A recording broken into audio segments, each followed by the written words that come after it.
Welcome to this lecture series in linear algebra. In this lecture, we'll look at linear maps and their interactions with subspaces. And let us recall what we need to know. So more or less, we just need to know the definition of a linear map. So if V and W are vector spaces over a field F, so both of these vector spaces are over the same field F, then a map from V to W is called a linear map if these two conditions hold. Let me not expand on that. So that's the definition of a linear map, and both of these can be written in one shot equivalently to say that T alpha x plus beta y is equal to that for all.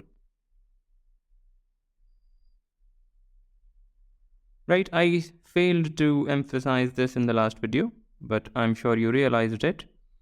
And more generally, if this is a linear map, then this holds.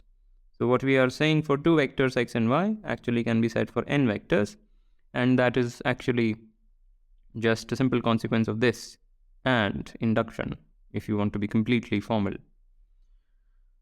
Okay, here are some problems for practice. And now let us get started. So suppose we have a linear map, which means implicitly that V and W are both vector spaces over a same or a common base field. So we have a linear map. We define the kernel of T as those things in the domain that get killed by T.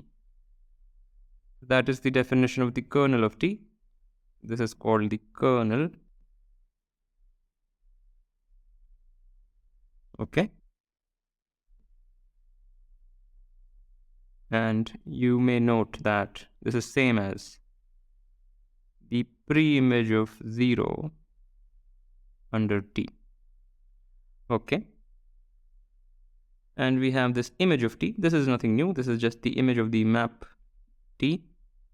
Purely set theoretic concept. Can also be written as T of V. Okay, so these are two notions that we associate to any linear map. And interestingly, kernel of T is a subspace of V. Whenever you have a linear map from V to some other vector space, of course they have to be over the same base field, then the kernel of that linear map will be a subspace of the parent or the domain space. Proof is very simple.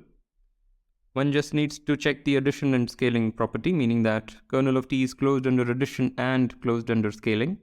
Let me check closed under addition, and closed under scaling can be left as an exercise. So let V, let's say x and y rather, are in kernel of T. Then what about x plus y? By linearity, we have this. But since x and y are in the kernel, tx and ty are 0. So this is 0 plus 0, which is 0.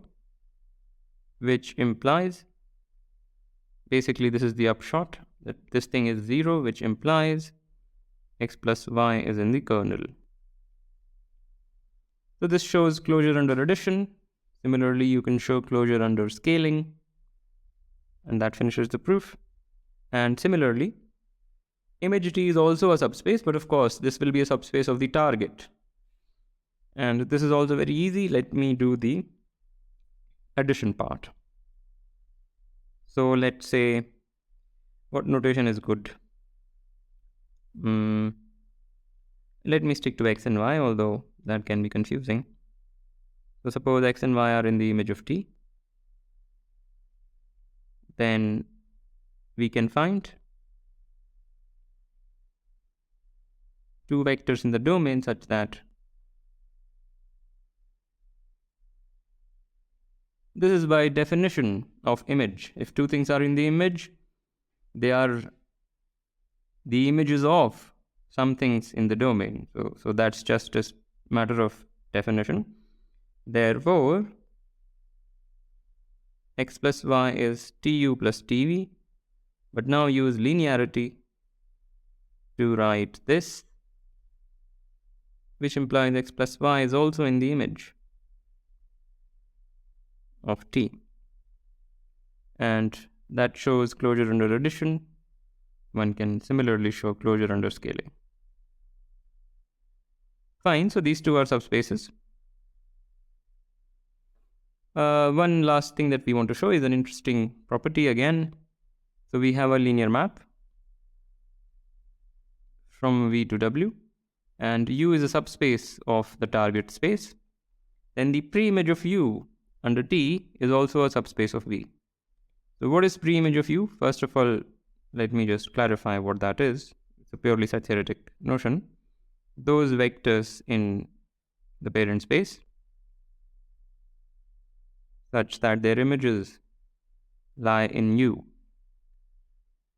Right, so we want to show that this is a subspace, but before we do that, note that this is a generalization of the fact that kernel is always a subspace, because kernels are nothing but preimages of the trivial subspace, namely the zero, the singleton zero.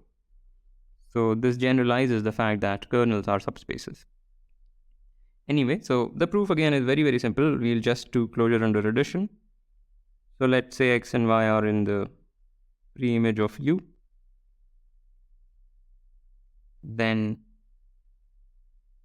Tx and Ty are in U by definition of preimage. That implies, by virtue of the fact that U is a subspace, the sum of Tx and Ty will also be in U, and therefore by linearity of T, this happens, and hence this happens. So this shows closure under addition, and closure under scaling can be left as an exercise now. So very simple, but these are also very important things. With that, I want to end this lecture. As usual, like, comment, share, subscribe, and I will see you next time.